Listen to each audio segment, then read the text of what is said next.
Hi everyone, my name's Alison. I'm an independent Stampin' Up demonstrator. I'm based in France, but I'm originally from Southampton, in the south of England.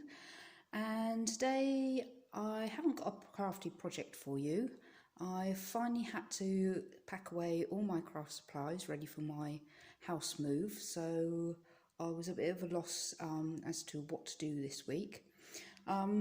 Before I carry on, I just want to mention that the August to December catalogues are still available for those who would like one. Just get in touch. And there's also the annual catalogue, which if you would like a copy, just get in touch and I can get one in the post to you. So back to today's video.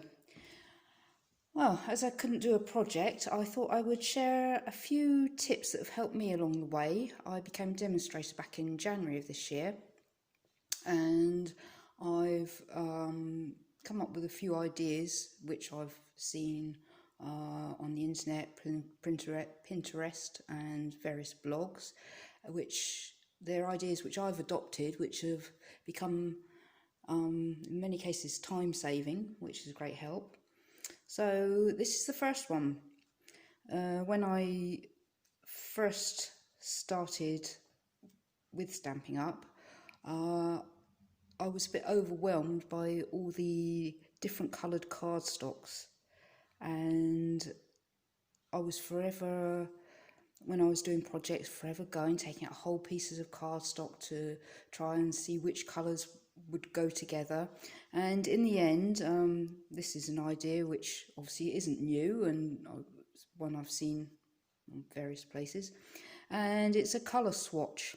So I've taken a piece of, well, used scrap pieces of card and made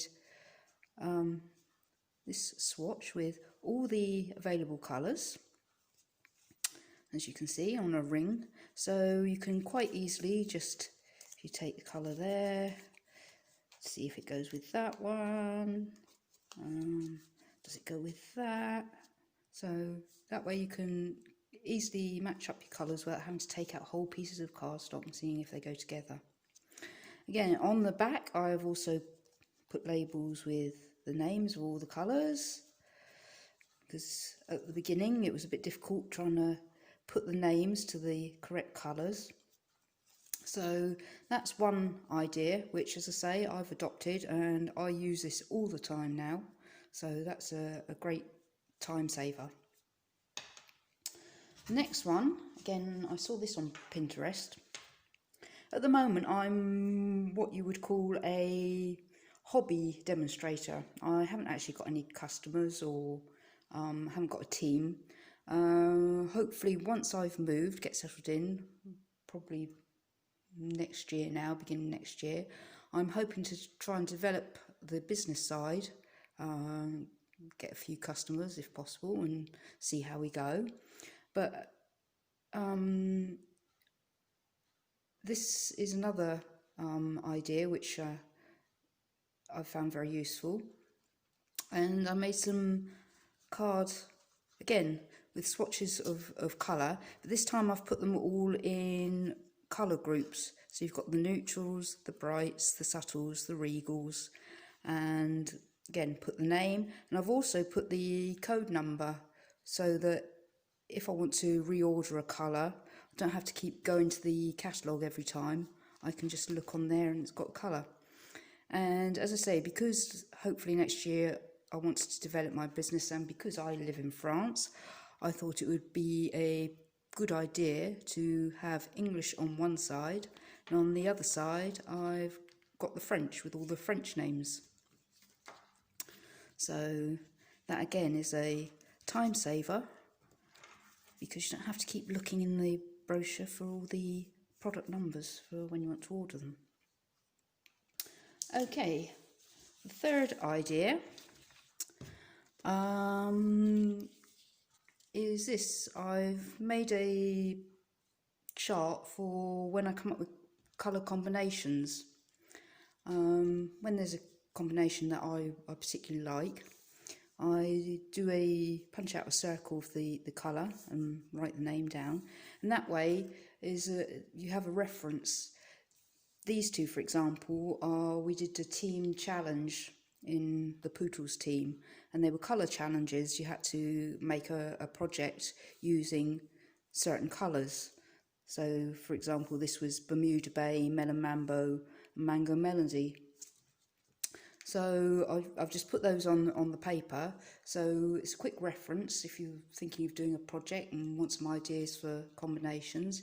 You can see at a glance what sort of colours go together. And the last tip I have, and this is the one that saves me the most time of all, again another sheet. This is for sentiments.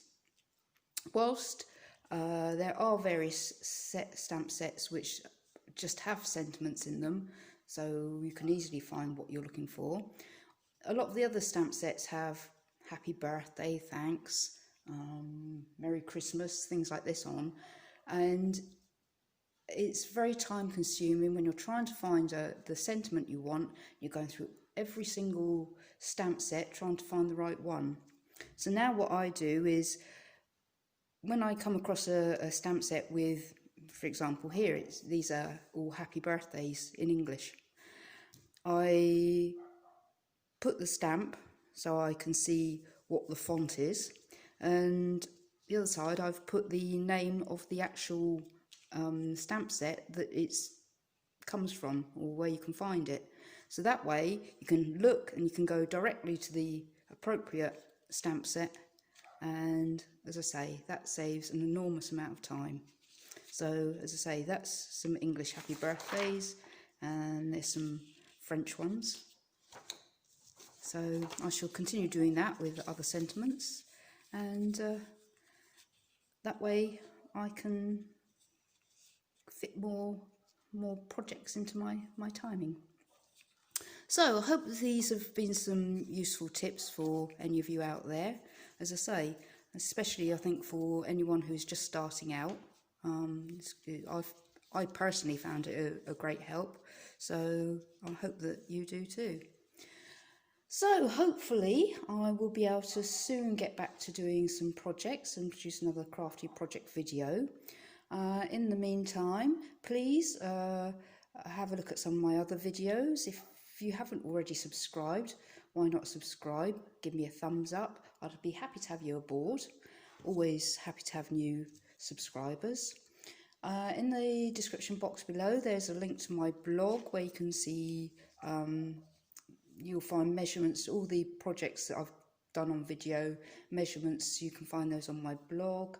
And there's also a link to the my Stampin' Up website.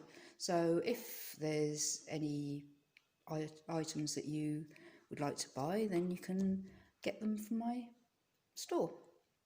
So until next time, happy crafting everybody. If you need any further information, don't hesitate to get in touch.